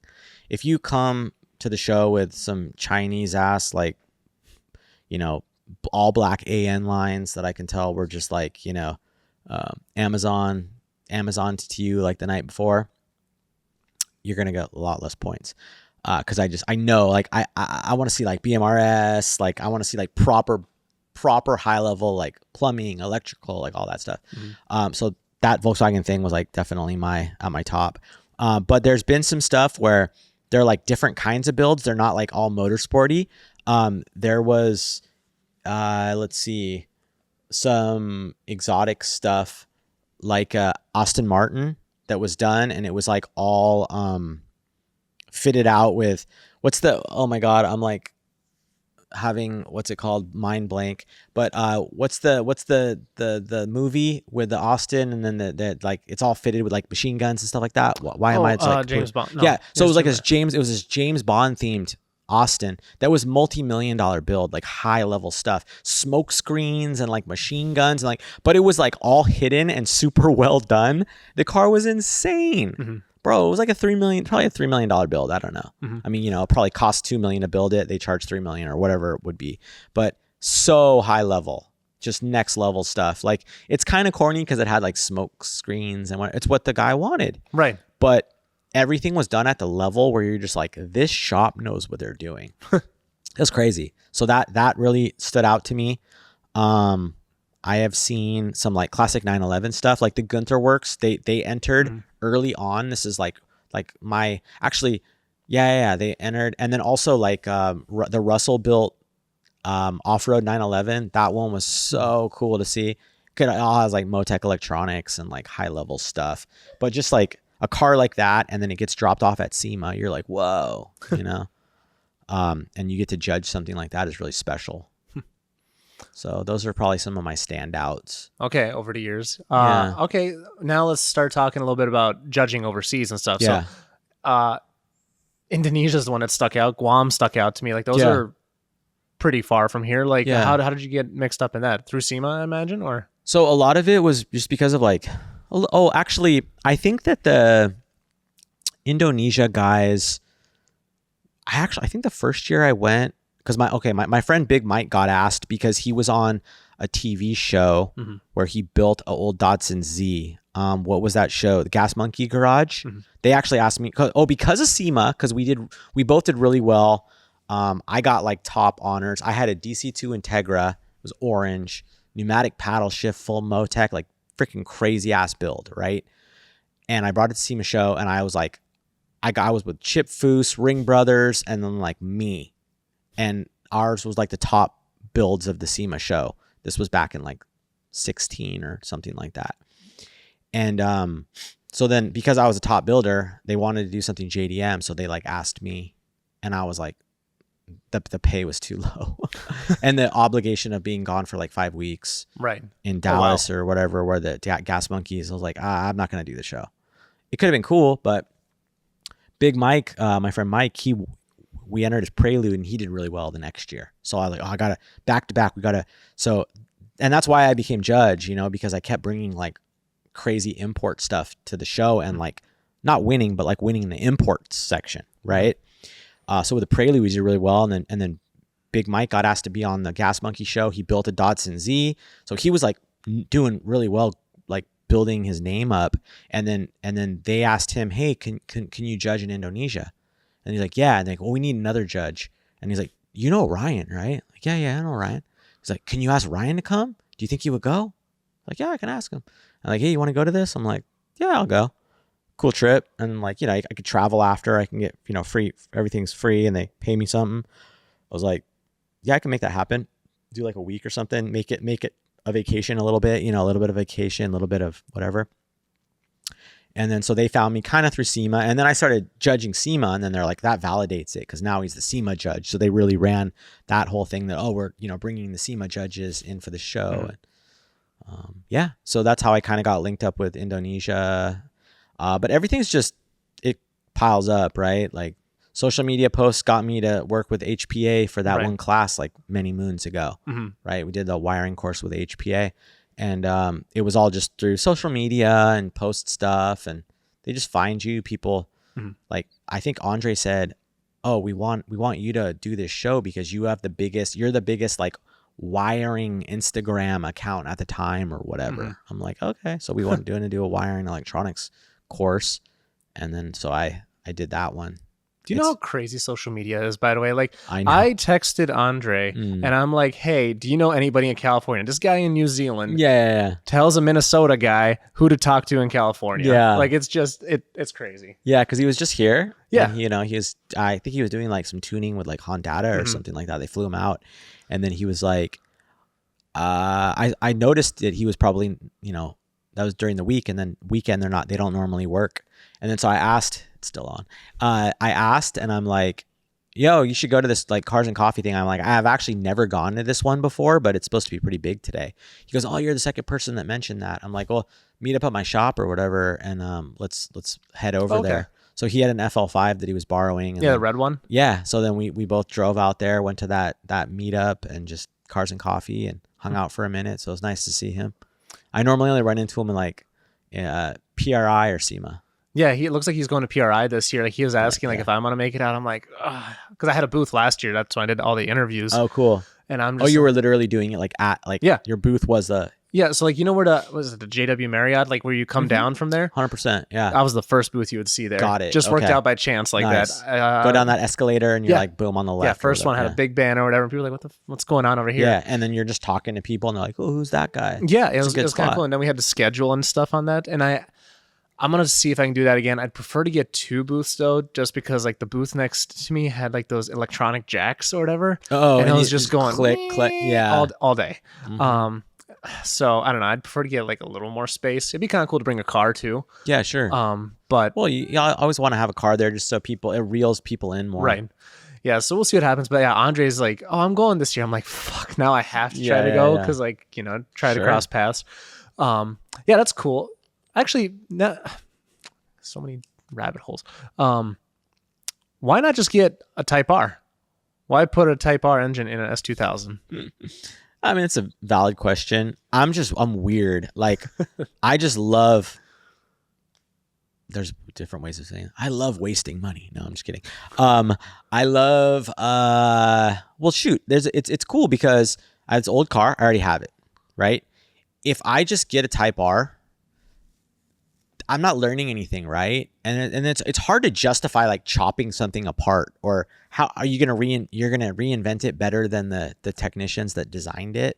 Like, I mean, maybe you could like add a turbo to a new car, figure out a way to get into the ECU before everybody else does, and then like have like, I understand that if I'm making body kits, you're always gonna buy the brand new car, and then you're gonna make the first one have a body kit, and then you sell a bunch. Like, there's different ways of thinking about that, right?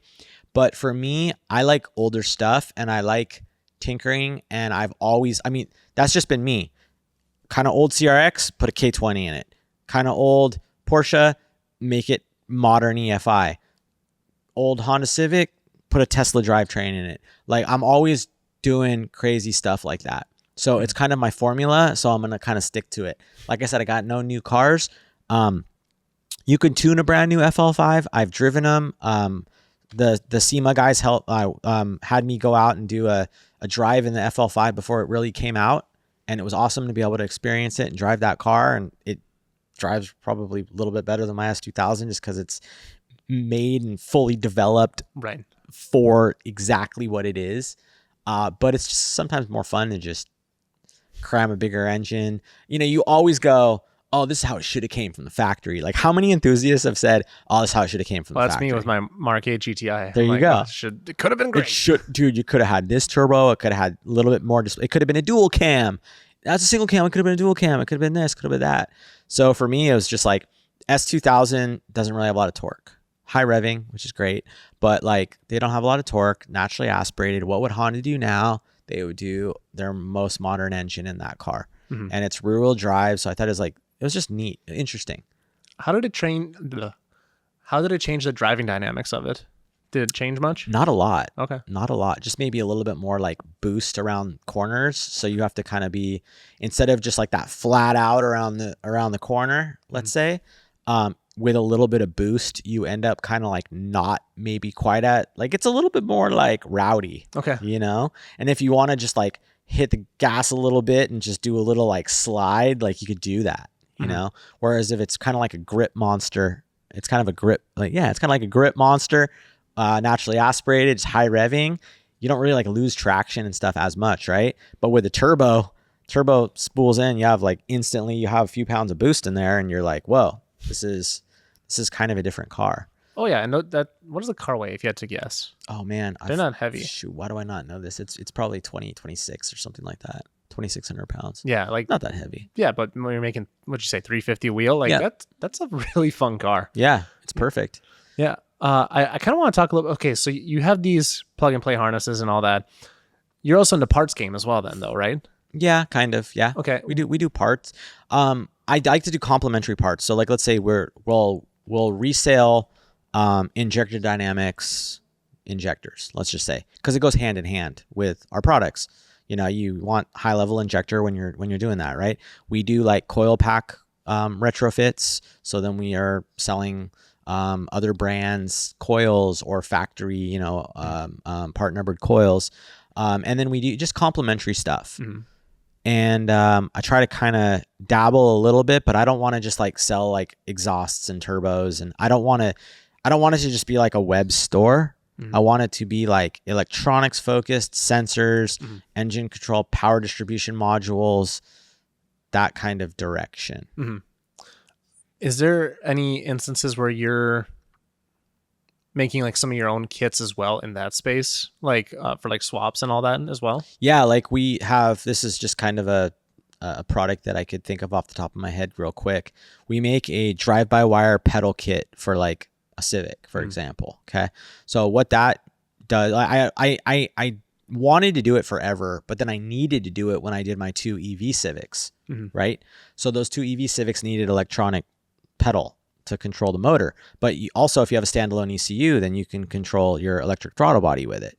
So I made a bracket, got a pedal, sourced a pedal, put together a little kit. So that's like a little kit. So we do these little kits, we have like these like clutch lines and maybe some fuel plumbing stuff, like little brake line kits. Because over the years, when I've built these like kind of like, I guess, cars that are impactful in the scene, people have gone, also a CSF radiator. That's a good example. We made these little tucked radiators that were common like in the Volkswagen scene a bit, right? Like they'd like find a radiator that fits under the core support.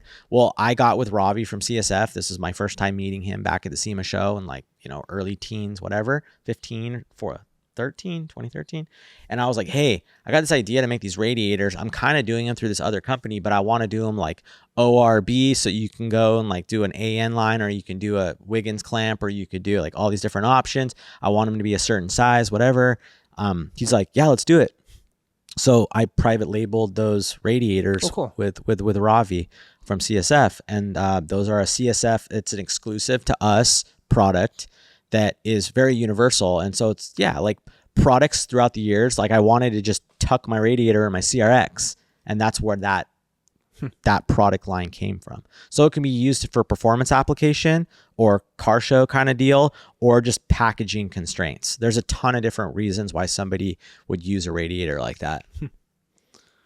I think one of the things you mentioned in your interview with Larry Chen, this car, you could easily swap it back to ICE as well, couldn't you? Sure. Yeah. Is that what you said on there, I think? There's like 2 tiny little holes that I made. And if you really want, I mean, I didn't even have to make those holes. I could have ran it through a different one, but you could literally just put that back. Mm-hmm. What about when it comes to, because this one's still a work in progress, correct? I mean, it runs, but I would say that as far as like refinement, the S2000 and the EG are like refined and drivable, like good, easy to drive. This one still needs a lot more sorting. Okay. It's dual motor. There's a whole much different strategy with motor controls and stuff like that. So it's right now, it's one of those things where I need to tear into it a little bit probably, and I need a lot more tuning. I'm waiting until my 964 is done, and then I'm going to have some help from AEM EV, my friend Sam that works there, and we're just going to like refine the car. Okay. So, and these two I'm pointing, EG and S2000, those are California legal. They're barred, they're registered, they're street cars. The red EK, I haven't taken that to the process. I haven't gone to the DMV and done all that. I haven't taken it to the state referee or anything yet. But it's a pretty easy process. I'm just looking at the tires. It's just a nice meaty tire. Yeah. It looks really good. Yeah, there's 16s on this one, and then I have the 15s on the EG. Yeah, because Toyo's like right up the street from here as well. Yeah, they're just right. Yeah, they're just right there. I just drove by and I'm like, oh, that's fucking Toyo. Yeah, it's the corporate right there. Okay, interesting. Yeah. Tuning wise, what is it like tuning an EV? Oh, it's just a lot of like CAN strategy. Trying to get different devices to talk together is definitely a difficulty. So that's why I kind of like the AEM EV stuff, because they make so many parts. Like I said, they make a BMS, they make a VCU, they make a power distribution thing, they make a keypad, they make like all these parts. So it's more just like software selectable to get them all to connect. Okay. Right. Whereas sometimes, for example, you have like I like to implement a lot of safety strategies. So there's like an isolation device to make sure that the high voltage isn't touching the low voltage. It's for electrical shock and stuff like that, right? You want to have safety. So that system is a little bit different. You can order them specific for different CAN bus baud rates and stuff like that, which is helpful, but it's a foreign part that you're trying to implement into this system. And sometimes they have them set up where it's just like software selectable, boom. But there's a lot of tuning of CAN and that kind of strategy. Also, the motor control torque requests and stuff is pretty easy. You just throw a torque that you want, target, and then it tries to hit that target. But thermal strategy, cooling, heating, batteries like to be like where we're at in a comfortable temperature. If you're a little hot, you're a little cold, your performance is going to shift like crazy. So you need to dial in all that stuff. So the management system for the battery plays a huge role, and you need to send all that information to your VCU, which is your global controller. There's a lot of tuning, bro. Like it's crazy. And then in that car, like I got a steering wheel that has all CAN bus based, the Zestec one, and it's got all my lighting, and I press all the buttons, and I haven't set this up yet, but I want to do like regen on my little like paddle shifter things, and like there's cool things I can do, but I need just more tuning. It's just time. And then I get stuck. I could do it, and then I get stuck, and I got to ask questions, so it ends up taking me forever to do that. Oh, are you doing that yourself, or is that you working with the AEM guys? Or it kind of sort of both. Like just to get these like motors going, because I actually built both of these Civics for one SEMA show. Well, I use SEMA as basically force myself to get the car done. It's not like, oh, I'm building it for the show and then that's it, right? I'm building it, and then because I know a lot of people in the industry and people want to see it, I got opportunities like a Toyo tires for the EG and then the CSF booth for the EK. So I fight hard to get them done for that. AEM, for example, they came in and I was like just chicken with my head cut off trying to do 2 cars. And Sam came in and like helped me get the motor spinning and stuff like that and get them drivable. And then and then since then I kind of got the EG a bit more dialed in. So it's a lot more drivable. S2000 BC came one day because I was having some difficulty with some tuning stuff and he sorted that for me. So yeah, I mean, like I just work with my friends and get it going. Like I said, I'm not like super smart. I'm just smart enough to get myself in trouble. Stubborn. Yes, I'm stubborn. Thank you. Just like I'm gonna get this done one way or another. Yeah. There's people that are in my field that are more experienced than I am in a lot of. I'm maybe more experienced in some stuff, but then they're maybe more experienced in others. So I don't try to take all that pride and try to like get it all done by myself. Like I definitely ask questions and ask for help when I need to. All right. When you look at your career, let's call it a 20+ year career at this point. What are you most proud of? I guess I'm most proud of just still being here after all this time. And then I'm also proud of being able to keep a lot of my projects. I've had to sell some, but being able to keep my projects and growing into the facility that we're at is really, so I guess just I never gave up, and I'm just progressing upward and being able to just keep my cars and do what I love and be creative and I think that those are the things, I guess. Sure. It's a lot of stuff, but I'm proud of a lot. What's next on the horizon? I mean, immediately it's this 964. Yeah. I'm super excited about it. I think that it's going to be, I'm having a lot of fun building it. I'm having a lot of fun challenging myself and learning because I'm forcing myself to stand over this engine and recreate things and figure out how I can run things cleaner, better, properly functioning, planning ahead. And I don't know. I think that the air-cooled 911 could be a direction that I could potentially go. So I'm excited about that at this moment. But I'm also excited for newer opportunities with like other engines and other motors. Yeah. Do you see that being a big avenue for unlocking a world of resto mods for people? Yeah, I mean, definitely. I think that resto mods is literally what I'm doing. Like what I'm a part of every day is a small part of every single resto mod. So like every single resto mod needs this. I mean, it's a restoration and modification, right?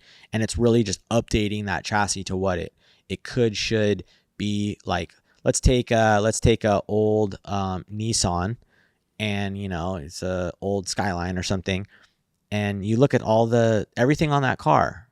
The 35 has all this electronic stuff, and so you're slowly like progressing that to that level, even though it's the old body, because you have connection with the old one.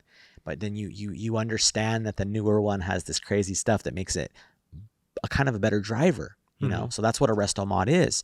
And everything that I do in my business, I feel like, is like you could go, oh well, if I'm doing a resto mod on an old Civic, you're gonna buy a lot of my like components. Could be the radiator, it could be the drive-by-wire kit, it could be the engine management thing, the power distribution stuff, and then that'll help you do your own resto mod. And then I can work with companies, maybe they're specializing it, then they can buy those core products. Like I would love to have, if I can do that air conditioning system the way that I want to, that could be something that maybe some of the local 911 resto mod companies could potentially be interested in, and then I could just kind of like private label it to them, and maybe I'll never talk about it again, but maybe it's on all these cars, and that happens. So a lot of times in my business was kind of private label stuff. Okay. And so I'm not like, everything on my website isn't necessarily all that we're doing. Yeah, that makes sense. How did you get linked up with BBI? BBI, they're local. They hit me up a long time. Oh, I think the first thing I ever did with them, you're familiar with Jeff Swart? He does Jeff Schwartz? Jeff Swart. Oh, okay, different one. Okay. He's really linked up with, he pretty much runs the sorry if I'm butchering this because I've never actually been Pikes Peak event. Okay, so he like really is a big advocate of Pikes Peak, and maybe I don't remember what year this was, 18 or something like that. he gave his 997 GT3 Cup car to BBI, and they did a bunch of modifications. But what they needed to run a Motec because they needed to add, oh man, it's been so long, I don't remember. They needed to add something to the engine system. I don't remember what it was, but it was like, oh, the Motec could do it. Like, okay, well, we need to put a Motec on it. Like, we need a local person that can come here and help install this Motec ECU on this 997. GT3 Cup, Pikes Peak car, whatever. Jeff drove it, and I think he won that year. So it was like a winning car. And that put him, he's been on the map for a bunch of different stuff. And I actually have never met him before. Actually, I have, but I've never had big conversation or anything like that. But it was his car. BBI's like, this is the car. This is Jeff's car. He's going to race it in Pikes Peak. We need to get a Motec on it. And then so I did that job. And then that's how I met them. And then I do like random 911 stuff with them. And then as we're getting more serious with this program, with the air-cooled stuff, I've been kind of on board with them, working side by side on that project with them for a couple of years now. But it's mostly their deal for sure. But I'm kind of helping and then building the wiring loom. So it's part of the package for sure. Okay. Gotcha. Okay. I'm caught up now. Well, as we start to wind down here, is there anything else topic wise that we may have missed? Not really. I mean, there's always something. How many years you got? You know, it's like, I know so many things have happened over. I know. Yeah. I always forget about cool stuff too. People remind me randomly. I'm like, oh yeah, that was a monumental thing in my career or whatever. But anyways, yeah, I guess just look out for this 964 build. It's a ugly Honda green color.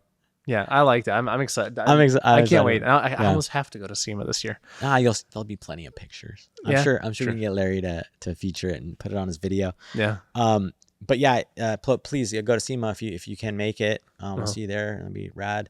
But I'm really excited for this 964. So hopefully you guys just follow along with me as I kind of like post stuff. Hopefully I got a bunch of YouTube content. I need somebody to help just like edit all that crap because I don't have time to do it. I don't really know how to edit. I never really tried. But I got a bunch of content that I've been shooting. I'd love to like eventually get that out there. Okay. And I think just stay tuned for this build because I think that there's going to be a lot of things that demographic of 911 enthusiast has never really thought of, and it's going to be a lot of like, interesting, this is cool, but the car's going to look mad simple. Like, it's not like wide body, it's not this crazy aero kitted out. It's going to be like very, very minimal narrow body car, but there's going to be a lot of little things that make it very, very specific, very custom, very niche to me. I have to ask, what kind of wheels are you going to put on it? Are you allowed to reveal that or no? TE37s. Is that actually? Yeah. What color? 2 different colors. Okay. So the plan is to, it's funny because I'm like, I don't really want to say all of it, but it's fine. Yeah, it's fine. It's fine. I'm gonna do color matched on one side, and I'm gonna do another color on the other side. Interesting. Because I'm like, it would look really good, like match, and then it would also look good opposite kind of colors. So no, I can respect that. I'm gonna do one side one. I can always easy enough to change later. Right. But like, I think for SEMA it'd be cool because then you have the opportunity, you can kind of see it in once. I don't really like it color matched. Oh, this looks better on this side. Like, I don't know. Like, and then it just doesn't matter. It's not like it's gonna throw off weight or something. It's just literally a color choice. Right. So I'm gonna do one on one on the other, and then after SEMA I'll change it up or something like that. I think I even change the wheels. We'll see. There's a photo of like, I think it might have been at SEMA or out there in like the desert or something. It was like a Golf R that was like British Racing Green, but then it also had British Racing Green wheels. I was like, that is interesting. Yeah, well, this is going to be kind of the same thing. Like, it's not British Racing Green; it's a bit lighter color, but yeah, same idea. But like 911s, for example, they're notorious for having color matched center of their wheels to the paint, and then they'll even do the interior the same color. So I'm going to do green leather in the interior too. Oh, that's going to be sick. It's going to be a green on green on green. I saw for like a custom Ferrari, like a newer one. I forgive my ignorance of not knowing the new F80, I think, or something like that, Ferrari. And it had green on green on green. And I was like, yo, that's hard. Yeah. I love it. Fuck it, I'm gonna do it. There was a GT3 RS I shot a few years ago. It was a newer 992, and it was red, but then it also had like red wheels, and it was sick. Like, it took a while to grow on me, but like you don't see that often. Yeah, you don't see it a lot. Like I said, 911 stuff you actually do. You see the faces. That then they'll do the lip a different color. Oh, you know what my favorite spec is, or one of my, there's so many good ones when it comes to Porsches, but I love it when you do like this sort of livery, but it's like white and then green wheels. Yeah. Like that's sure peak for me. Yeah. At least today. Yeah. There was a signal green 964 that I was looking at in Japan too, but it was a little bit too nice to just get torn down. And then the price was a little bit higher too, but I was like looking at that one too. And it had the green on green. It was that signal green with the green wheels. It was pretty cool. Oh, interesting. Okay. Yeah. But like full face. It wasn't just like the center. It was like the whole wheel was green. Exterior was the signal green. And then I think the interior was just black. But oh, interesting. Okay. Yeah. Huh. But that's a good color. Green's always good on 911. So yeah.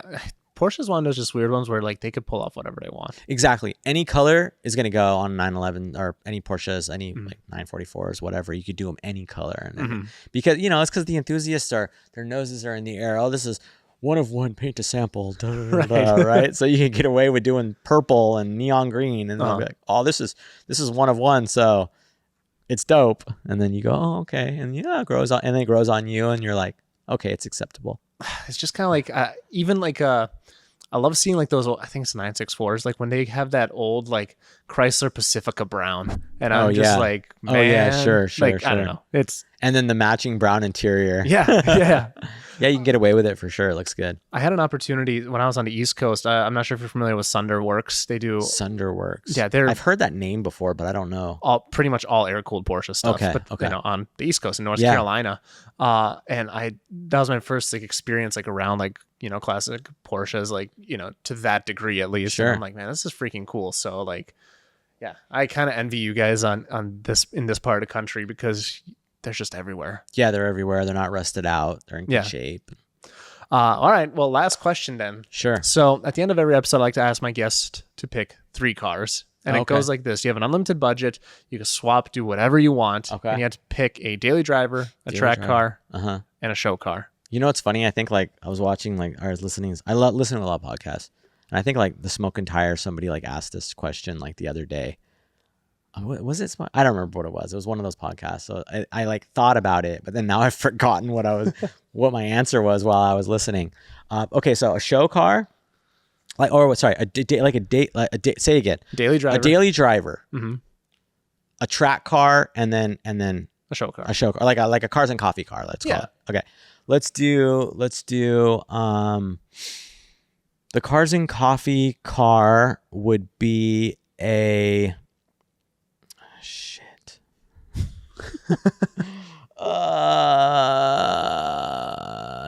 Let's do like an NSX-R with a Civic Type R engine swap, with all the Mugen goodies. That would be my like cars and coffee car.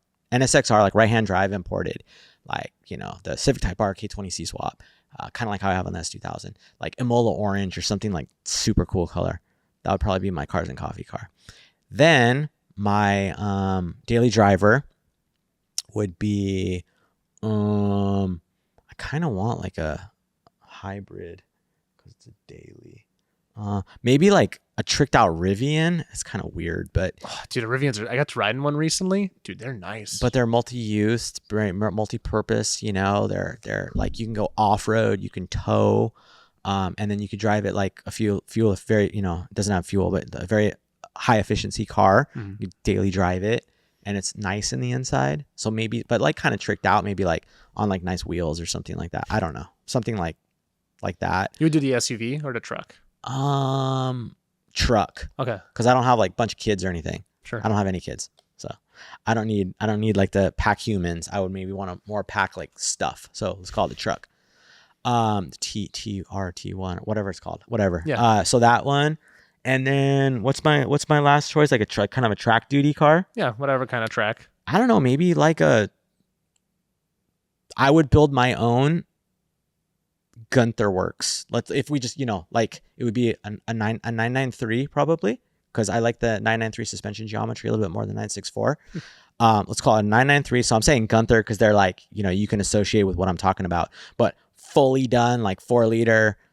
crazy, like probably twin turbocharged, classic air cooled 911, but just like unlimited, unreal, like carbon everything, just freaking like basically what Gunther Works is doing. But I would want to build it up myself. Sure. Right.